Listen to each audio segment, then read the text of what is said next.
दानवीर कर्ण की संपूर्ण कथा। बहुत समय पहले महाभारत काल में एक ऐसा वीर जन्मा था जिसका नाम इतिहास में दानवीर के रूप में अमर हो गया। उसका नाम था कर्ण। कर्ण का जन्म कुंती के गर्भ से हुआ था, लेकिन वे अविवाहित थे।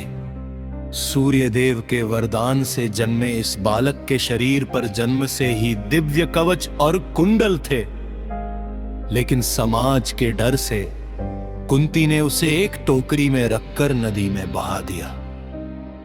वो टोकरी एक सारथी अधिरथ और उसकी पत्नी राधा को मिली। उन्होंने उस बालक को अपनाया और उसका नाम रखा कर्ण। कर्ण बड़ा हुआ, लेकिन समाज ने उसे कभी स्वीकार नहीं किया। वो एक महान योद्धा बनना चाहता था, लेकिन हर जगह उसे सूत पुत्र कहकर अपमानित किया जाता। फिर भी उसने हार नहीं मानी। वह गुरु द्रोणाचार्य के पास गया, लेकिन उन्होंने उसे शिक्षा देने से मना कर दिया। तब कर्ण ने भगवान परशुराम को अपना गुरु बनाया, लेकिन उनसे झूठ बोला कि वह ब्राह्मण है। एक दिन जब परशुराम उसकी गोद में सिर रखकर सो रहे थे, तब एक बिच्छू ने कर्ण को काट लिया, लेकिन कर्ण ने गुरु की नींद ना टूटे, इसलिए दर्द सह लिया। जब परशुराम को सच्चाई पता चली, उन्होंने कर्ण को श्राप दे दिया कि जब उसे सबसे ज्यादा जरूरत होगी तब वह अपनी विद्या भूल जाएगा। कर ले की मित्रता हुई दुर्योधन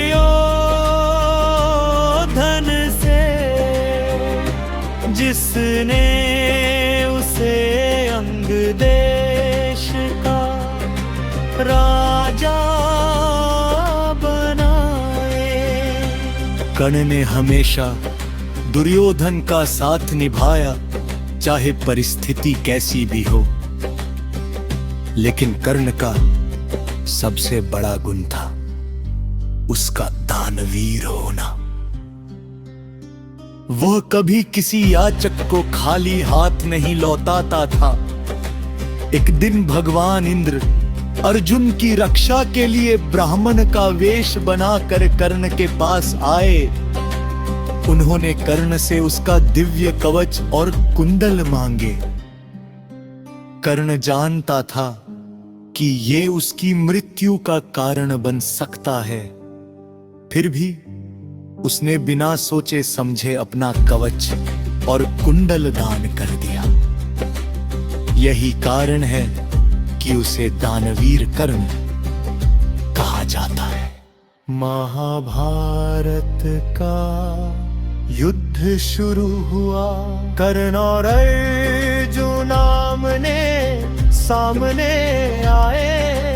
युद्ध के दौरान कर्ण का रथ धरती में फंस गया और उसी समय परशुराम का श्राप सच हुआ। कर्ण अपनी विद्या भूल गया। उसने अर्जुन से थोड़ी देर रुकने की विनती की, लेकिन श्री कृष्ण ने अर्जुन से कहा, युद्ध में अवसर का लाभ उठाना ही धर्म है। और अर्जुन ने कर्ण पर प्रहार कर दिया। इस प्रकार एक महान योद्धा और दानवीर का अंत हो गया। जब कर्ण की मृत्यु हुई, तब श्री कृष्ण ने बताया कि वह कुंती का पुत्र था, यानी वह पांडवों का सबसे बड़ा भाई था।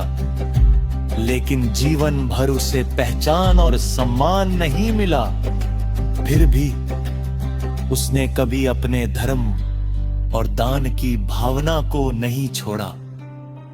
करवा है सिखाता है विपरीत परिस्थिति चाहे कितनी भी कठिन हो, अपने कर्म और उदारता को कभी मत छोड़ो। एक सच्चा महान वही है जो बिना स्वार्थ के दूसरों की मदद करे। यही कारण है कि आज भी कर्ण को दानवीर के नाम से याद किया जाता है।